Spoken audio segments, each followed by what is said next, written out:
I think when we started, we were really thinking a lot about the intellectual project of ballet and Butoh and what they represent, the cultural confluences and tensions, Western and Eastern, Japanese, American, and all of that's in there. But for me, it's also just sort of settled, and what you see is how you move, how you stand, how you face each other. And again, it comes down to love.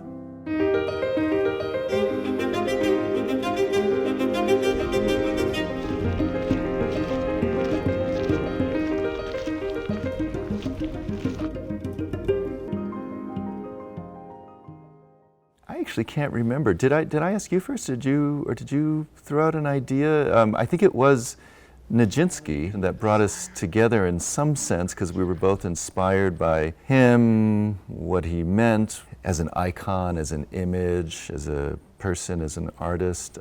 His rebelliousness was extremely integral to our interest as a creative artist. His willingness to go in the exact opposite direction of where the trends were going, and thereby, really grabbing our attention. And similarly in Butoh, those practitioners were doing a powerful demonstration of that as well.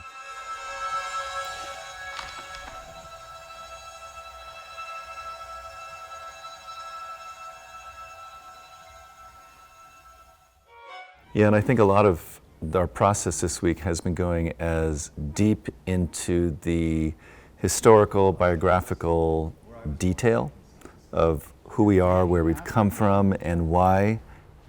There is a certain inevitability here, because that was what was so interesting for Michael and I, was to discover these parallel paths, and then we crossed over, and that was kind of striking.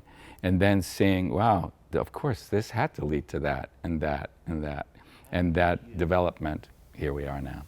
And suddenly I was given this astonishing gift to inhabit this incredible artist's choreographies and repertoire. And it started with being a rose.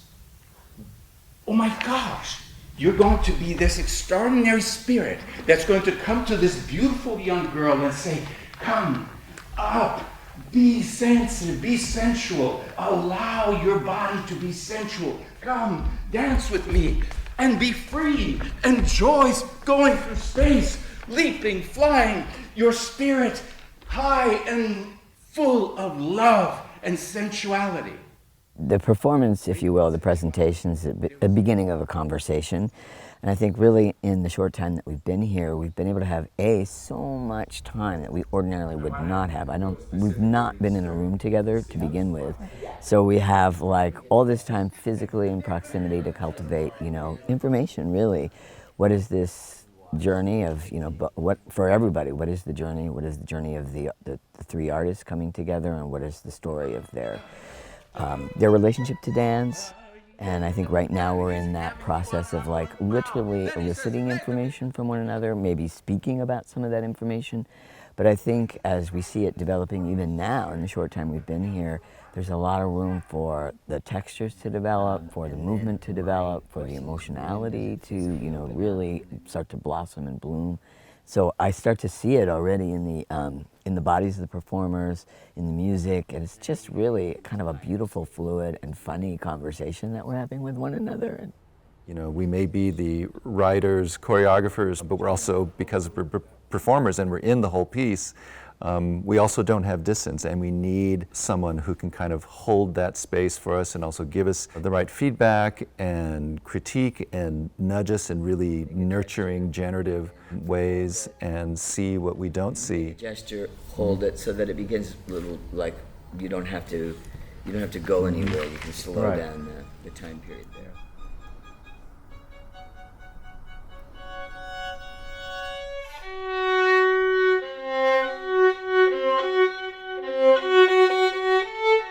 It's been really interesting working on this, because at the Pillow right now, the narrative is being developed. There's a lot of brainstorming. I'm actually using a program that allows for multiple versions of myself, recordings of myself to be layered on top of each other. So that's what I'm doing right now.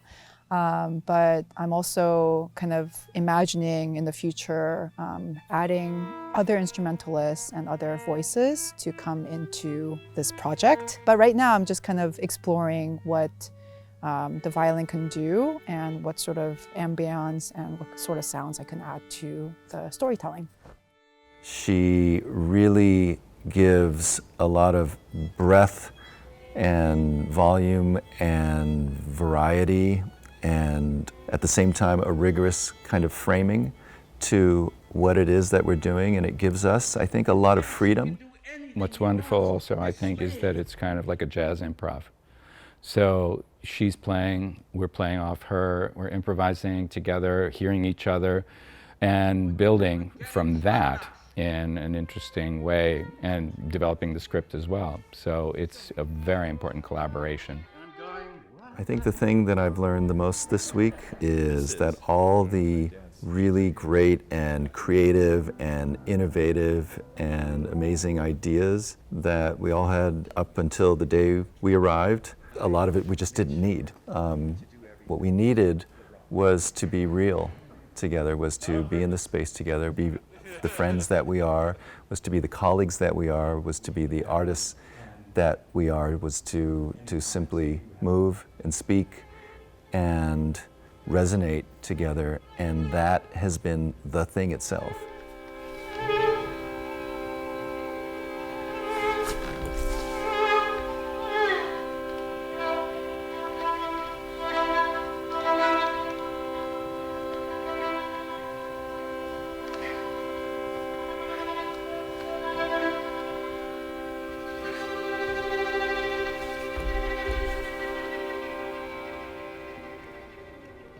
I'm gonna make butternut squash soup, and there's gonna be a secret ingredient that's gonna make it awesome. Oh, fantastic. Is Steven Spielberg listening? Because I know there's a film here. I'm just Looking for your next deal? You know, I mean, we came in the other day and there were cookies, and you know, like what? Which makes all the difference. Yes, it does make all the difference. Cookies and light and warmth Chocolate. and, you know, nice people, and, you know, just really helpful in every way.